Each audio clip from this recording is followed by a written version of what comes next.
Hello anime lovers, welcome back to Pakka Talkers. இன்றைக்கி நம்ம பார்க்க போகிற அனிமையோட பேர் என்னென்னா டோக்கியோ ரிவெஞ்சர்ஸ் சீசன் 5. போன எபிசோடு சீசன் 4ஓட ஒரு சின்ன ரீகேப் பார்த்துடலாங்களா. அதாவது என்ன ஆச்சுன்னா, நம்ம ஹீரோவான டாக்காமிச்சி வந்து 2015க்கு தெரியாமல் அவன் நவோட்டோ கையை பிடிச்சதுனால இப்போ 2017க்கு வந்துடுறான். வந்ததுக்கப்புறம் டோக்கியோ மாஞ்சி குரூப்பை பற்றி அனலைசிஸ் பண்ணக்குள்ளே அவனோட ஃப்ரெண்டான அக்குன் வந்து அதில் ஒரு மெம்பராக இருக்கான்றது தெரிஞ்சுக்கிட்டு அவனோட நம்பரை தேடி கண்டுபிடிச்சி அவனை மீட் பண்ண போகிறான். இப்போ அவனை மீட் பண்ண போன இடத்துல வந்து டாக்காமிச்சிக்கிட்ட நான் தனியாக பேசணுன்ற மாதிரி அவனை கூட்டின்னு போயிட்டு அவனோட அவன் நம்ம எப்படி இருந்தோம் 2005லாம் எப்படி இருந்தோன்ற மாதிரி அக்குனும் டாக்காமிச்சியும் பேசிகிட்டு இருப்பாங்க, அவனோட கோல்டன் மெமரிஸ்ன்ற மாதிரி. அதுக்கப்புறம் வந்து ஒரு கேட்பான், இந்த மாதிரி நீங்கள் உன் கூட வந்தது போலீஸ் தானன்ற மாதிரி கேட்டுட்டு டோக்கியோ மாஞ்சி குரூப்பை பற்றி சொல்லுவான். அதை ரூல் பண்ணுறது இப்போ 2 பேர், டெட்டாகிசாக்கியும் அப்புறம் வந்து மைக்கியும். இதில் டெட்டாகிசாக்கின்றவன் ரொம்ப கொடூரமானவன், அவன் தான் எல்லாத்தையும் பயன்படுத்துவான், அவன் பயன்படுத்தி எல்லாரையும் வேலை வாங்குவான் அப்படின்ற மாதிரி சொல்லிக்கிட்டு இருப்பான். சொல்லிகிட்டே இருக்குள்ள எல்லாத்தையும் நீ தான் காப்பாற்றணுன்ற மாதிரி சொல்லிவிட்டு அவன் கீழே குச்சி இறந்துருவான். இது வரைக்கும் போன எபிசோடு 4ல் நடந்திருக்கு. இப்போ எபிசோடு 5 ரீலீப். அதாவது இப்போ என்ன ஆகுதுன்னா, நவோட்டோவும் டாக்காமிச்சியும் பேசிக்கிறாங்க.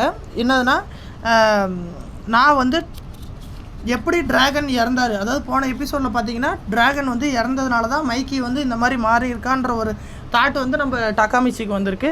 அதனால் அவன் எப்படி டிராகன் எப்படி இறந்தான்றதை பற்றி ரிசர்ச் பண்ணக்குள்ள நவோட்டோ சொல்கிறான் எப்படி இறந்தாங்கன்னா, அதாவது ஆகஸ்ட் 3 வந்து மொய்பிஸ்ன்ற ஒரு கேங்கு கூட நடந்த சண்டையில் வந்து ஒசானின்ற ஒருத்தன் வந்து கத்தியால் டிராகனை குத்திட்டான் அப்படின்ற மாதிரி சொல்கிறான்.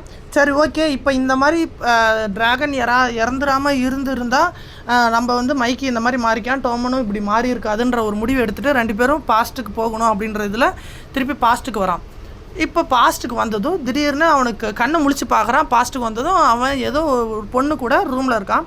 அந்த பொண்ணு பேர் என்னன்றதை உங்களுக்கு அடுத்த ஒரு கம்மிங்கில் நான் சொல்கிறேன். அந்த பொண்ணு கூட இருக்கிறத பார்த்துட்டு அவன் ரொம்ப வெக்கப்பட்டு நான் எங்கே இருக்கேன் அப்படின்ற மாதிரி கத்துறான். அதுக்கு நீ கத்தாத அப்படின்ற மாதிரிலாம் சொல்லிவிட்டு அவள் பேசிவிட்டு திரும்ப யாரோ டோர் நாக் பண்ணுற மாதிரி இருக்கும். அவள் போய் பார்த்துட்டு திரும்பி பார்க்குறதுக்குள்ளார நம்ம டாக்காமிச்சி காணாமல் போயிடுவான். இப்போ அவன் வெளியே வந்ததும் நான் என்னோடய வெர்ஜினிட்டி எப்பயும் நான் இன்னாட்டாக்காக தான் வச்சுருக்கேன், நான் இன்னும் வெர்ஜினிட்டி லாஸ் பண்ணல அப்படின்ற மாதிரி நான் எப்படி அங்கே போனேன்றதை யோசிச்சுக்கிட்டே இருப்பான். நான் இதை பற்றி இன்னாட்டாக்கு எப்படி நான் சொல்லுவேன் அப்படின்ற மாதிரி யோசனைக்குள்ளே திடீர்னு பார்த்தா இன்னாட்டா பின்னாடி வந்து நிற்பா, என்னை பற்றி சொல்லணும் அப்படின்ற மாதிரி. அதுக்கு டாக்காமிச்சி பார்த்துட்டு நீ எங்கே இங்கே வர அப்படின்ற மாதிரி ஹினாட்டாவை பார்த்து கேட்பான். ஹினாட்டா வந்து நான் வீட்டுக்கு போயின்னுருக்கேன் அப்படின்ற மாதிரி சொல்லுவான். ஹினாட்டா ஒரு செகண்டு சைலண்ட் ஆகிட்டு நீ இப்போலாம் வர ரொம்ப ஆளே மாறிட்ட. அதாவது போன எபிசோடில் பார்த்தீங்கன்னா நம்ம ஃபயர் ஒர்க்ஸ் நடந்துச்சு பார்த்தீங்களா, அதாவது நவோட்டோ கையை மாற்றி பிடிச்சிட்டான் பார்த்தீங்களா. அந்த டைமில் அவன் கையை பிடிச்சதுக்கப்புறம் அவன் ட்ரிகர் ஆகிட்டு ப்ரெசன்ட் 2017க்கு வந்துடுறான். அந்த டைமில் 2005ல் என்ன நடந்ததுன்றது அவனுக்கு தெரியாது. அப்போ என்ன ஆகியிருக்குன்னா, அவன் தம்பி கையை மாற்றி பிடிச்சதுக்கப்புறம் அவன் கையை விட்டுட்டு ஓடிட்டான். அந்த இடத்த விட்டு ஓடி வீட்டுக்கு போயிட்டான். அடுத்த நாள்லேருந்து ஹினாட்டாவை பார்த்தா ரொம்ப ஆட்டிடியூட் காட்டுற மாதிரியே இருந்திருக்கான். இந்த விஷயம் எனக்கு ரொம்ப ஹர்ட் ஆகிடுச்சு அப்படின்ற மாதிரி ஹினாட்டா சொல்லிகிட்டே இருப்பான். அப்புறமேட்டுக்கா இது டிராகன் கிட்ட வந்து ஒரு கால் வரும். டிராகன் வந்து என்ன சொல்லுவான்னா, நம்ம இந்த மாதிரி டோமனோட ஒரு மீட்டிங் நடக்குது, நீ அங்கே வரணுன்ற மாதிரி ஒரு இடத்த சொல்லுவான். சரி போகலாம் அப்படின்ற மாதிரி ஹினாட்டா கிட்ட சொல்லுவான். சரி வா 2 பேருமே போகலான்ற மாதிரி சொல்லிடுவான். சரி அப்படியே அவங்க 2 பேர் நடந்து போயிட்டே இருக்காங்க. அந்த டைமில் ஹினாட்டா ஒரு கேள்வி கேட்குறா டாக்காமிச்சிக்கிட்ட, உனக்கு எது ரொம்ப பிடிக்கும், ரொம்ப இம்பார்ட்டண்டானது எது அப்படின்ற மாதிரி கேட்கக்குள்ள நம்ம ஹீரோவனை டாக்காமிச்சி வந்து யோசிச்சுக்கிட்டே இருப்பான். ஹினாட்டா வந்து எனக்கு இந்த மாதிரி போகிற டைமு தான், உன் கூட நான் போகிற டைம், இந்த மாதிரி வெளியில் நடந்துக்கிட்டு உன் கையை பிடிச்சிக்கிட்டு ஏதாவது ஒரு விஷயத்த பேசிக்கிட்டே போகிறல, இந்த மாதிரி டைம் வந்து எனக்கு ரொம்ப பிடிக்கும் அப்படின்ற மாதிரி சொல்லிகிட்டே இருப்பான். அதுவும் முக்கியமாக உன் கூட இருக்கிறது எனக்கு ரொம்ப பிடிக்குன்ற மாதிரி சொல்லுவாள். நம்ம ஹீரோவனை டாக்காமிச்சி வந்து அதுக்கு வந்து மனசுக்குள்ளே யோசிப்பான், உன்னை காப்பாற்றுறது தான் எனக்கு ரொம்ப முக்கியமானதுன்ற மாதிரி பேசிகிட்டே போயிட்டே இருப்பான். அந்த இடத்துக்கும் மீட்டிங் நடக்கிற இடத்துக்கும் வந்துடுவாங்க. யாருமே இல்லையேன்னு யோசிச்சுக்கிற டைமில் வந்து எல்லாருமே பைக்கர்ஸ், அதாவது டோமன் குரூப்பில் இருக்கிறவங்க எல்லாருமே வந்துக்கிட்டே இருப்பாங்க. வந்துன்னு இருக்குள்ள அவங்கள பார்த்து 2 பேருமே ரொம்ப பயந்துருவாங்க, என்ன இவ்வளோ கொடூரமாக பயங்கரமாக இருக்காங்களே அப்படின்ற மாதிரி யோசிச்சுட்டே இருப்பாங்க. அப்போ ஒரு 2 பேர் அந்த குரூப்பில் இருக்கிற 2 பேர் வந்து பயன்படுத்துகிறாங்க. இங்கே டோமன்ற டோமன் மீட்டிங் நடக்க போது, யார் உங்களை வர சொன்னால், எங்களுக்கான இடம் இது அப்படின்ற மாதிரி டக்காமிச்சியை பயன்படுத்தியிருப்பான். அந்த டைமில் வந்து நம்ம செகண்ட் டிவிஷன் கேப்டனான டக்காஷி மிட்சுயா அப்படின்றவன் வந்து, நீ வந்து டக்காமிச்சியா அப்படின்ற மாதிரி கேட்பான். அதுக்கு டக்காமிச்சி ஆமான்னுக்குள்ளே அந்த கேங்கில் இருக்கிறவங்கிட்ட சொல்லுவான், நீ வந்து சீஃப் பிரசிடெண்ட்டோட கெஸ்ட்டையே நீ பயன்படுத்துறியா அப்படின்ற மாதிரி சொல்லக்குள்ளே அவன் சாரி சொல்லிட்டு அவனுக்கு போயிடுவானுங்க. ஓகேங்களா? போனதுக்கப்புறம் இப்போ தான் வந்து மைக்கையும் ட்ராகனும் கூப்பிடுவாங்க டக்காமிச்சியை. அப்போ போகக்குள்ளே நான் என்ன உன் கேர்ள் ஃப்ரெண்டையும் நீ இங்கே கூப்பிட்டு வந்துட்டியா அப்படின்ற மாதிரி ட்ராகன் கேட்குள்ள ட்ராகன் வந்து ஹினாட்டா கிட்டே போயிட்டு போன டைம் நடந்ததுக்கு உன்னை பயன்படுத்தினதுக்கு சாரின்னுவான். ஹினாட்டாவும் நானும் இந்த மாதிரி உங்ககிட்ட நடந்ததுக்கு சாரின்னு சொல்லுவான். அப்போ ட்ராகன் வந்து இப்போ ஒரு பொண்ணை கூப்பிடுவான், யமா. அதாவது நீங்கள் ஃபஸ்ட்டு முன்ன வந்து டக்காமிச்சி கூட ஒரு ரூமில் இருந்தான்னு சொன்னல, அந்த பொண்ணு தான். அவள் வந்து இப்போ அவளை பார்த்ததும் தெரிஞ்சுக்கின மாதிரி காட்டிக்குவான், யார் இந்த பொண்ணு அப்படின்ற மாதிரி. ஹினாட்டா பொசசிவ்னஸ் ஆகி அவனை அடிச்சுட்டு போயிடுவான். ஹினாட்டா போயிடுவா. அந்த டைமில் யமா சொல்லுவாள், நான் வந்து என்னை வந்து ட்ராகன் வந்து கண்டுக்கவே மாட்டேன்றான், எனக்கு நான் வந்து சீக்கிரம் அடல்ட் ஆகணும், எனக்கு அவன் கண்டுக்கவே மாட்டேன்றான், எப்போ பார்த்தா மைக்கி கூடவே சுற்றினுக்கிறான்ற மாதிரி சொல்லுவான். அது அவளோட பொசசிவ்னஸ், எம்மாவோட பொசசிவ்னஸ். ஓகே, இப்போ அதெல்லாம் பேசி முடிச்சதுக்கப்புறம் மைக்கி கூப்பிட்றான், மீட்டிங் ஆரம்பிக்கலாம் அப்படின்ற மாதிரி. அந்த டைமில் மைக்கி வந்து எல்லாரையும் அசம்பிள் ஆக சொல்லிவிட்டு அவன் மேலே ஏறி நிற்கக்குள்ளே ஒரு ப்ரெசன்ஸ் இருக்கும் பாருங்கள், அப்படி ஒரு சைலன்ஸ்.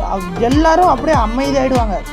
அது என்ன ஆகுதுன்னா, நம்ம அந்த குரூப்பில் வந்து அதாவது டோமன் குரூப்பில் வந்து ஒருத்தர் இருப்பான், சென்பா அப்படின்ற மாதிரி ஒருத்தன். அவன் வந்து 3rd டிவிஷனோட கேப்டன். அவனுக்கு என்ன ஆகியிருக்குன்னா, மோபிஸ்னு ஒரு கேங் இருக்குது. அந்த கேங்கு வந்து டோமன் மாதிரி ஒரு கேங்கு. அவங்க என்ன பண்ணியிருக்காங்கன்னா, பாவோட அவனோட கேர்ள் ஃப்ரெண்டுக்கிட்ட தப்பாக நடந்திருக்காங்க. அவங்க அப்பா அம்மா கண்ணு முன்னாடியே. அதனால் அவள் கோமாவுக்கு போயிட்டா. இப்போ அவள் கோமாவுக்கு போனதுக்கப்புறம் அவங்க கூட சண்டை செய்யணும், இது வந்து நம்மளுக்கான ரிவெஞ்ச் அப்படின்ற மாதிரி அவங்க வந்து டோமன் குரூப் யோசிச்சுக்கிறாங்க. இப்போ அந்த டைமில் வந்து பாவை கூப்பிட்டு கேட்குறான், அதாவது நம்ம மைக்கி கேட்குறான், நம்ம வந்து சண்டை செய்யலாமா வேணாமா அப்படின்ற மாதிரி கேட்பான். அதுக்கு வந்து சொல்லுவான், சொல்லுவான், அதாவது நம்மளை விட அவங்க ரொம்ப பழமையான கேங்கு அப்படின்ற மாதிரி சொல்லுவான். ஆனாலும் நம்ம சண்டை செய்யணுன்ற மாதிரி இதுன்னுட்டு அவங்க சண்டை செய்கிறதுக்கு ஆகஸ்ட் 3 முடிவு பண்ணியிருக்காங்க. ஓகேங்களா? ஆகஸ்ட் 3ன்றது ஏற்கனவே நான் சொன்ன மாதிரி ட்ராகன் இறந்த நாள் அன்னையிலேருந்து தான் நம்ம மைக்கி வந்து ரொம்ப கொடூரமாக மாறினா அப்படின்ற மாதிரி சொல்லியிருக்காங்க. ஓகேங்களா? அன்னைக்கு நைட்டு வந்து டக்காமிச்சி வந்து ரூமுக்கு போயிட்டு யோசிக்கிறான், இப்போ ஒரு வேளை ட்ராகன் இறந்துட்டா டோமன் இந்த மாதிரி மாறிடும், டோமன் மாறிச்சுன்னா நம்ம ஃப்ரெண்டு இறந்துருவான், அப்புறம் லவர்லாம் இறந்துருமான்ற மாதிரி இந்த மாதிரி யோசனையாக இருக்குள்ள நான் ட்ராகனை ப்ரொடெக்ட் பண்ணுன்ற இதோட அடுத்த நாள் காலையில் கிளம்புறான். ட்ராகனுக்கு பாடி கார்டாக இருக்கணுன்றத அவனோட ஆசை. ட்ராகன் கிட்டே போய் கேட்டால் அவன் வந்து ட்ராகன் வந்து எனக்கு பாடி கார்டெலாம் தேவையில்லை, அது ரொம்ப இது அப்படின்ற மாதிரி, எனக்கு தேவையில்லை நானே பார்த்துக்கிறேன்ற மாதிரி சொல்லிவிட்டு விட்டுட்டான். அவனோட டக்காமிச்சி அப்பயே விடலாம், அவன் ஒரு பிளான் பின்ற மாதிரி அவனை பின்தொடர்ந்து போய் அவனை பாடி கார்ட் பண்ணுறேன் அப்படின்ற மாதிரி அவனை ட்ராகன் எங்கே போனாலும் அவனை பின்தொடர்ந்தே போயிடுதான். அப்போ ஒரு இதில் வந்து ரெஸ்டாரண்ட்டில் வந்து மைக்கியும் இப்போ ட்ராகனும் சாப்பிட உட்காருவாங்க. அப்போ ஃபுட் எடுத்துன்னு வந்து வச்சதும் அவனோட ஃப்ளாகே இல்லை, அதாவது ஒரு நாட்டோட ஃப்ளாக் அந்த மாதிரி ஏதோ ஒரு சின்ன ஃப்ளாக் மாதிரி இல்லை அப்படின்ற மாதிரி மைக்கி வந்து சத்தம் போட்டுனே இருப்பான். ட்ராகன் வந்து ஒரு ஃப்ளாக் எடுத்து அந்த சாப்பாட்டு மேலே குத்துவான். அப்படி குத்துனதுமே மைக்கி வந்து அமைதியாகிடுவான். சாப்பிட்டு அவன் வந்து அந்த இடத்துலேயே தூங்கிடுவான். அப்படி தூங்கினதுக்கப்புறம் ட்ராகன் வந்து அவனை தோல் மேலே தூக்கிக்கிட்டு ஒரு இடத்துக்கு போவான். டாக்காமிச்சியும் அவனை ஃபாலோ பண்ணிகிட்டே இருப்பான். அப்படி ஃபாலோ பண்ணிகிட்டே அவங்க போன இடம் எதுன்னு பார்த்தீங்கன்னா அதாவது பாவோட கேர்ள் ஃப்ரெண்டை அட்மிட் பண்ணியிருக்க ஹாஸ்பிட்டல். அங்கே போயிட்டு அவங்க 2 பேரும் பாவோட கேர்ள் ஃப்ரெண்டை பார்த்துனே இருக்குள்ள திடீர்னு அவங்க அப்பா அம்மா வந்து சத்தம் போடுவாங்க, இந்த மாதிரி உங்களால் தான் என் பொண்ணு இந்த மாதிரி மாறி இருக்கா, உங்களை மாதிரி கேங்ஸ் பண்ணுறதுனால தான் என் பொண்ணு இப்போ பாதிக்கப்பட்டு இருக்கா, கோமாவுக்கு போயிருக்கா அப்படின்ற மாதிரி திட்டி அவங்களோட வருத்தம் ஆதங்கத்தான் சொல்லினே இருக்குள்ள ட்ராகன் வந்து இல்லை இதுக்கெல்லாம் நாங்கள் தான் காரணம் தப்பு அப்படின்ற மாதிரி சொல்லிவிட்டு தலை குனிஞ்சிக்கிட்டு இருப்போம். மைக்கி வந்து இதுக்கெல்லாம் நாங்கள் எப்படி பொறுப்பாக முடியும், நாங்கள் எதுவும் பண்ணலை அப்படின்ற மாதிரி இப்போ அவங்கக்கிட்ட வாதம் பண்ணிகிட்டு இருக்குள்ள ட்ராகன் வந்து நீ தலை குனி அப்படின்ற மாதிரி சொல்லிவிட்டு அவனை தலை குனிய வைப்பான். அவங்க அப்பா அம்மா அவங்களோட ஆதங்கம் வருத்தம் எல்லாத்தையும் சொல்லிவிட்டு அவங்க வந்து அந்த இடத்த விட்டு வெளியே போயிடுவாங்க.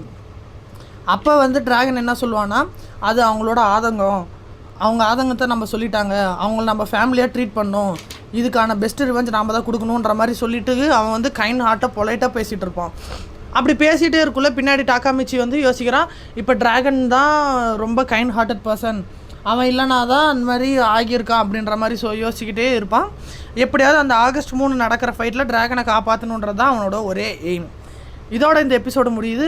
அடுத்த எபிசோடு 6 உங்களை நான் பார்க்குறேன். Okay, stay tune.